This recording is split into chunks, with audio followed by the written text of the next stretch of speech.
আসসালামু আলাইকুম, আমি নিশাদ। আজকে একটি ছোট্ট ভিডিও নিয়ে আবারও চলে আসলাম। সবাইকে আমার নিউ ভিডিওতে ওয়েলকাম জানাচ্ছি।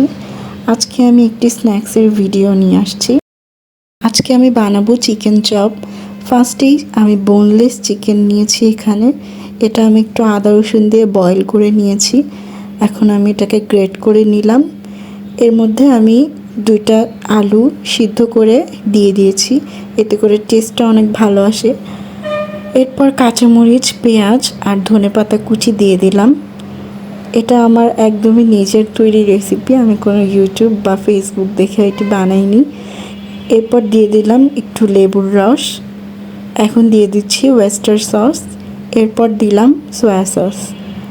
এরপর আমি টমেটো কেচাপ দিয়ে নিলাম। এখন লবণ দিয়ে আমি এটাকে ভালো করে মিক্স করে নিব, যাতে কোনো লাম্পস না থাকে, চিকেন বা আলুর কোনো লাম্পস না থাকে। সেই জন্য এই চিকেন চপ রেসিপিটি খুব ঝটপট বাসায় তৈরি করে ফেলতে পারেন। এটা বানাতে বেশি টাইমও লাগে না। এই যে এটা মিক্স করা আমার শেষ। আমি এখানে ব্রেড ক্রাম্ব নিয়ে নিয়েছি আর একটি ডিম ফেটিয়ে নিয়ে নিয়েছি।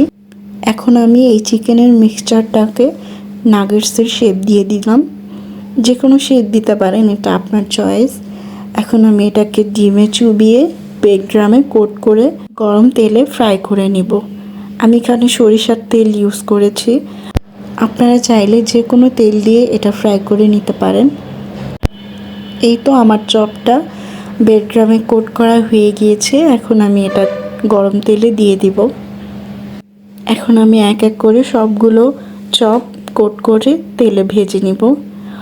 এই তো আমি অনেকগুলোই ভেজে নিয়েছি। হঠাৎ কোনো গেস্ট চলে আসলে খুবই ঝটপট এই রেসিপিটি বানিয়ে নিতে পারেন।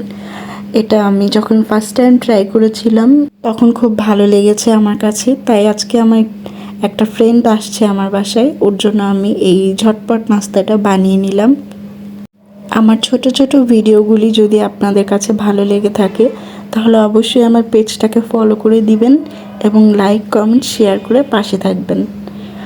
এই তো ঝটপট নাস্তা রেডি। এখন আমি সাথে চাও বানিয়ে নিয়েছিলাম। আমার ফ্রেন্ড চলে এসেছে, আমরা নাস্তাটা এনজয় করব আর গল্প করব।